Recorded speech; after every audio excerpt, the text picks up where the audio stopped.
नमस्कार, मैं पूजा। आप देख रहे हैं न्यूज़ खास। आइए जानते हैं अब तक की बड़ी सुर्खियों के बारे में। पहले नजर हेडलाइंस पर। छत्तीसगढ़ में बड़ा नक्सल ऑपरेशन, मोस्ट वांटेड देवा वारसे ने किया सरेंडर, 14 नक्सली ढेर।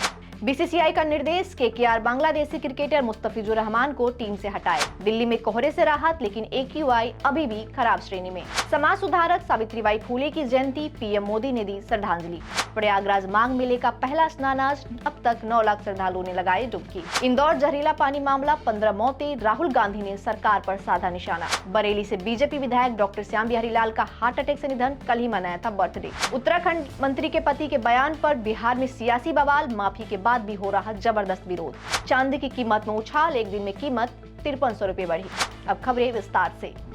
छत्तीसगढ़ में नक्सलियों पर बड़ी कार्रवाई की गई है। छत्तीसगढ़ का मोस्ट वांटेड नक्सली लीडर देवा वारसे ने हैदराबाद में सरेंडर कर दिया है। देवा के साथ 20 नक्सलियों ने हथियार डाले हैं। दोपहर 3 बजे पुलिस प्रेस कॉन्फ्रेंस करके इस पूरे मामले की जानकारी देगी। वहीं शनिवार सुबह छत्तीसगढ़ में 2 अलग अलग मुठभेड़ों में सुरक्षा बलों ने 14 नक्सलियों को मार गिराया। सुकमा के किस्टाराम इलाके में 12 और बीजापुर में 2 नक्सली ढेर किए गए हैं। इधर बीसीसीआई ने केकेआर को निर्देश दिया है कि बांग्लादेश के जो क्रिकेटर है मुस्तफिजुर रहमान, उसको टीम से रिलीज किया जाए। बीसीसीआई सचिव देवजीत सौकिया ने कहा कि हालिया घटनाक्रम को देखते हुए यह फैसला लिया गया है। बांग्लादेश में हिंदुओं पर हो रही हिंसा के चलते रहमान के आईपीएल में खेलने का काफी विरोध हो रहा था। अब जानते हैं दिल्ली एनसीआर में मौसम के हाल के बारे में। दिल्ली एनसीआर में घने कोहरे से आंशिक राहत मिली है, लेकिन एयर क्वालिटी इंडेक्स यानी एक्यूआई अभी भी खराब श्रेणी में बना हुआ है। आईएमडी ने घने कोहरे को लेकर येलो अलर्ट जारी किया है। सावित्रीबाई फूले की जयंती, समाज सुधारक सावित्रीबाई फूले की आज जयंती है। प्रधानमंत्री नरेंद्र मोदी ने उन्हें श्रद्धांजलि अर्पित करते हुए कहा कि उनका योगदान भारतीय समाज के लिए प्रेरणा स्रोत है। प्रयागराज माघ मेले का पहला स्नान, स्नान को देखते हुए वहां पे सुरक्षा व्यवस्था कड़ी की गई है। अब तक 9 लाख श्रद्धालुओं ने गंगा में डुबकी लगाई है। इस दौरान 2 फर्जी बाबा पकड़े गए। सुरक्षा के लिए कमांडो तैनात रहे। वहीं किन्नर संतों ने त्रिशूल लहराकर आकर्षण का केंद्र बने। इधर इंदौर जहरीले पानी मामले में अब तक 15 लोगों की मौत का मामला सामने आया। हालांकि सरकार ने हाईकोर्ट में सिर्फ 4 मौतों की पुष्टि की है। राहुल गांधी ने मध्य प्रदेश सरकार पर निशाना साधा है कि आप जहर बांट रहे हैं और प्रशासन कुंभकर्णी नींद में सो रहा है। बीजेपी विधायक का निधन। बरेली से भाजपा विधायक डॉक्टर श्याम बिहारी लाल का शुक्रवार को हार्ट अटैक से निधन हो गया। वे सर्किट हाउस में थे, जहां पशुधन मंत्री धर्मपाल सिंह की बैठक चल रही थी। एक दिन पहले उन्होंने अपना जन्मदिन मनाया था और उनका फिर निधन हो गया। उत्तराखंड मंत्री के पति के विवादित बयान पर बिहार में बवाल मच गया है। उत्तराखंड मंत्री रेखा आर्या के पति गिरधारी लाल के बिहार को लेकर दिए गए बयान पर सियासी घमासान मच गया है। उन्होंने कहा था कि बिहार में लड़कियां 25 से 30 हजार में मिल जाती है।